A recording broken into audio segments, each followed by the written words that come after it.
What's going on, everyone? Welcome back. Today we have got our week 3 fantasy waiver wire pickups. And with all the injuries that just took place in week 2, this is a must-watch episode. So tune in. If you guys enjoy, hit that like button, subscribe. Also check us out online at alldaypigskin.com.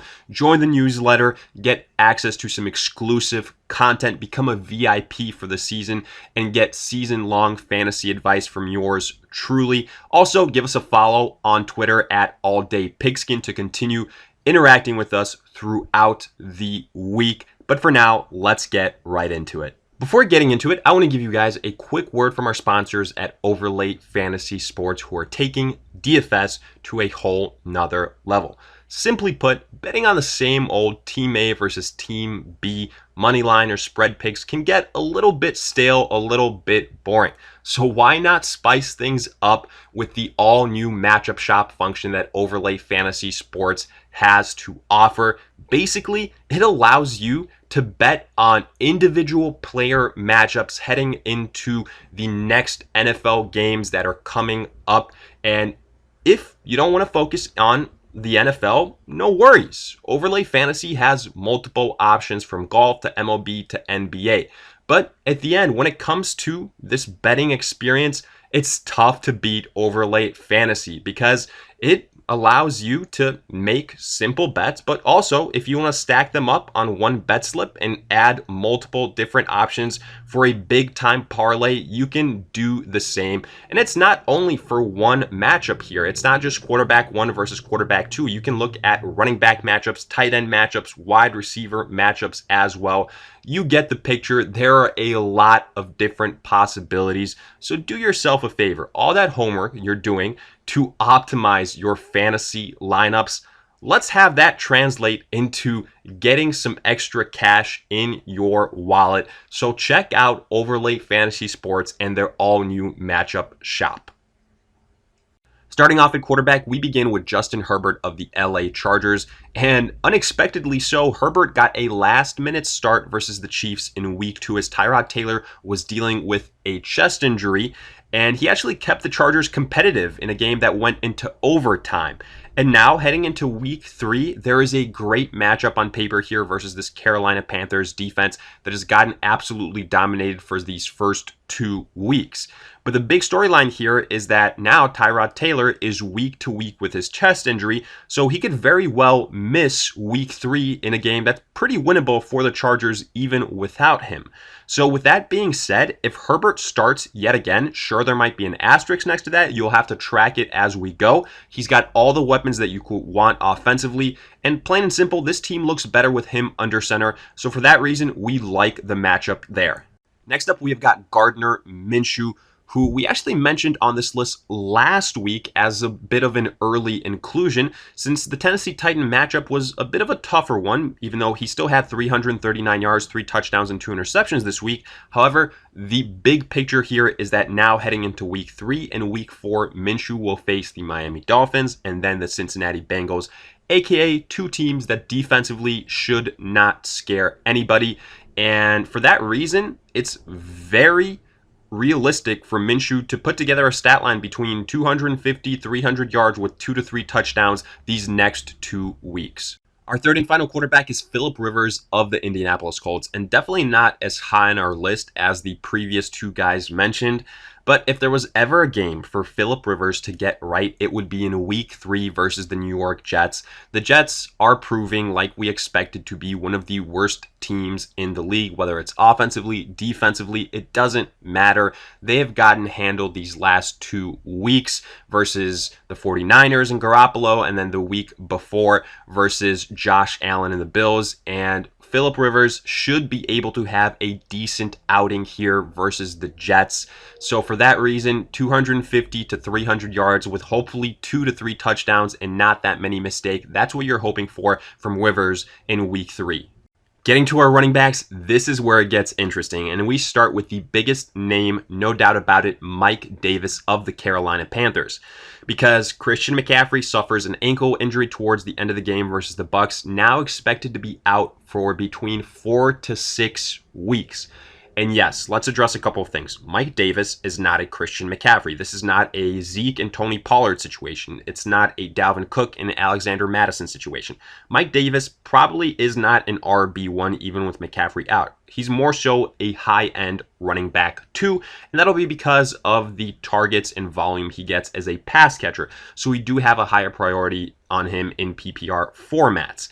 But the point being is, for the next 4 to 6 weeks, Mike Davis will be a viable start. Now, keep in mind that his next performance in week 3 is versus the LA Chargers. So that is a tough matchup. So temper your expectations a little bit. But in terms of volume, it will be there for Mike Davis.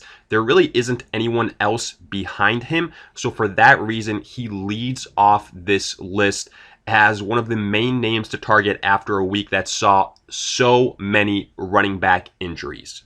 Next up, we have got what I'll just call the New York Giants potential running backs, because after the Saquon Barkley devastating injury, ACL now done for the year, there will be opportunity here for one of these guys. And first, let's mention Dion Lewis, because he was the running back 2 on the depth chart in week 2 versus the Bears. Wayne Gallman was a healthy scratch, so that would aim to suggest that Lewis is next in line. However, Gallman is also someone we will mention, as he is worth considering, since last year when Saquon Barkley was injured, Gallman filled in and had some nice performances. So you can't sleep on Gallman either. And then finally, this one is definitely a flyer, but Devonta Freeman. Right now, a free agent, the biggest running back name on the free agent list still available. He is visiting the New York Giants, and yes, he still isn't a member of the team, but if he does sign with the Giants, then I imagine he'll become one of the favorites to take over for Saquon Barkley. Either way, though, right now, I would say that this is trending towards a running back by committee. So I wouldn't be prioritizing any one of these guys over, let's say, a Mike Davis, who we mentioned firstly.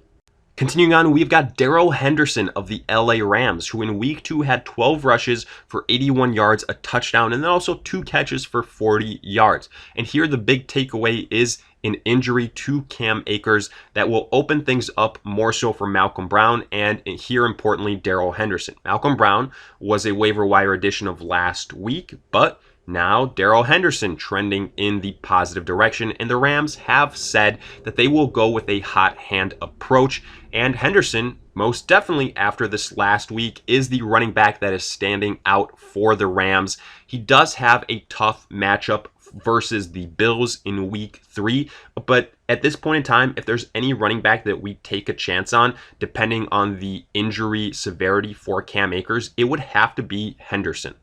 Our fourth inclusion on this list of running backs, we have got Jerick McKinnon and Tevin Coleman for the 49ers. Again, 2 names to consider, and this is after the injury to Raheem Mostert that will probably keep him out for at least a week, if not longer. And in week 3, the 49ers have a great matchup versus the New York Giants. Couple this with the fact that Jimmy Garoppolo is expected to miss week 3, and there will be a definitive focus on the rushing attack by the 49ers. Now, yes, Coleman got more opportunities than McKinnon in week 2, but didn't look all that great, whereas McKinnon, he delivered on limited opportunities. So this is the way that I would treat these 2 guys. I think McKinnon has the higher ceiling. He would be the guy that I focus on first, especially in PPR formats. I'd pay up a little bit more so for him, and then I would prioritize Coleman afterwards. Either way, both guys probably low-end RB2s at best, and if they both get action, might end up cannibalizing each other.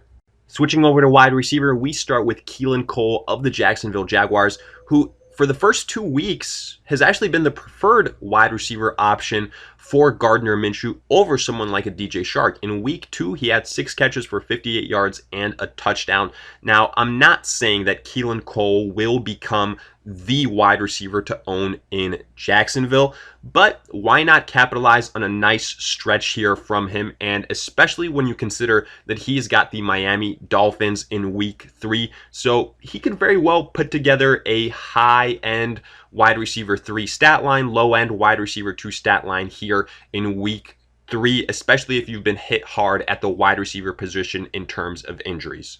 Next up, we have got KJ Hamler of the Denver Broncos, who is on this list following the news of Courtland Sutton being out for the year following his injury in week 2. Now, Hamler didn't do anything all that special in week 2, but he did have 7 targets. Yes, Jerry Jeudy is the wide receiver to own, but in my opinion, KJ Hamler is that next man up, and he should see some decent volume opportunities, which in and of itself should make him a decent option for the rest of the season. The matchup here versus the Bucs in week 3 isn't all that bad. I imagine the Broncos will have to throw it a bunch. Now, obviously, Drew Lock being out for several weeks will hurt the ceiling of some of these guys, but still, go ahead and invest a pick in KJ Hamler. I think he can end up being a decent piece for the rest of the season. Our third and final wide receiver is Michael Pittman Jr. of the Indianapolis Colts. And again, this is a combination of Paris Campbell being out and the Jets being the opponent for the Indianapolis Colts in week 3. Now, couple this with the fact that T.Y. Hilton has been extremely disappointing these first 2 weeks, and that Pittman has gotten decent targets. He just had a stat line of 4 receptions for 37 yards, and it doesn't seem like all that much, but when you consider that Phillip Rivers didn't really air out the football all that much, then it makes sense. But either way, we think Pittman will now be the surefire wide receiver 2 on this Colts offense. And with T.Y. Hilton being relatively disappointing these first 2 weeks, the opportunities might continue to increase for Pittman. Getting to our tight ends, we begin with Dalton Schultz of the Dallas Cowboys. And basically, Schultz has taken on that Blake Jarwin role. So for all of you guys that were extremely excited for a Jarwin breakout and then bummed out after he was lost for the season last week, well, have no fear, Schultz could be that relatively same type of replacement. This last week versus the Falcons, 9 receptions, 88 yards, and a touchdown. And in week 3, in what should be another high-scoring affair versus the Seattle Seahawks, we would say that Dalton Schultz should be in that tight end 2 category. Next up, we've got Mo-Alie Cox of the Indianapolis Colts. And on a day when the wide receivers disappointed for the Colts, well, at least Mo-Alie got it done. Over 110 yards receiving. Now, yes, this is a fallout of Jack Doyle being out in week 2. But if he is out in week 3 as well, then I would say Mo-Alie is a very decent, safe addition at the tight end position. Like we said with Michael Pittman Jr. and with Phillip Rivers, the matchup versus the Jets is a great one, and Rivers loves his tight ends. So Mo-Alie Cox, as long as Doyle is out, is a great option. Our third and final tight end is Drew Sample of the Cincinnati Bengals. And again, after the injury to CJ Uzomah, Drew Sample is that next man up for the Bengals.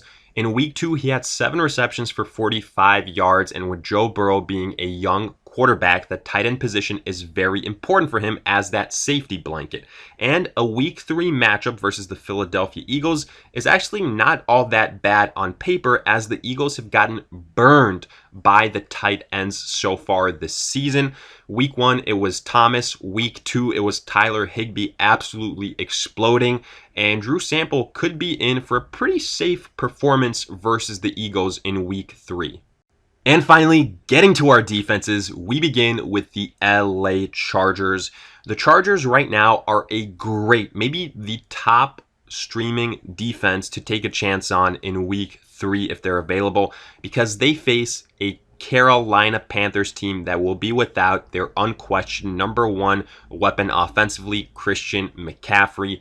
And when that happens, they will have to rely on Teddy Bridgewater, who, plain and simple, is not a good starting quarterback. We've been saying that since day 1. This Carolina offense is not constructed the way that the Saints were. Bridgewater is in store for some long days, and this Chargers defense just held the Chiefs to a pretty low-scoring affair. So if they're still available because of that iffy matchup in week 2, we would definitely prioritize adding the Chargers in a game that the Panthers should definitely struggle in. Getting to our second and final defense, we've got the Tampa Bay Buccaneers, who will be facing the Denver Broncos in week 2. Plain and simple, there aren't all that many defenses with all that great matchups, but the Bucs are one of the few because the Broncos will be without Drew Lock. They will be without Courtland Sutton. The Bucs have a good rush defense, which means that the Denver Broncos will have to rely on Driscoll to beat the Bucs through the air with some unproven wide receiver talent. So for that reason, we like the Bucs defense here as a nice streaming option as well. So with that, we wrap up this week 3 waiver wire breakdown. And as always, let us hear it in the comment section. Did you agree, disagree? Are there some other names you would also focus on, along with any other fantasy questions you guys might have? If you guys enjoyed, hit that like button, subscribe, give us a follow on Twitter at alldaypigskin in order to continue interacting with us throughout the week. And also check us out online at alldaypigskin.com for some exclusive content once you become a member. Join the newsletter and then also become a VIP and get personalized fantasy advice for the entire season by yours truly. But in the meantime, we'll see you guys in future videos.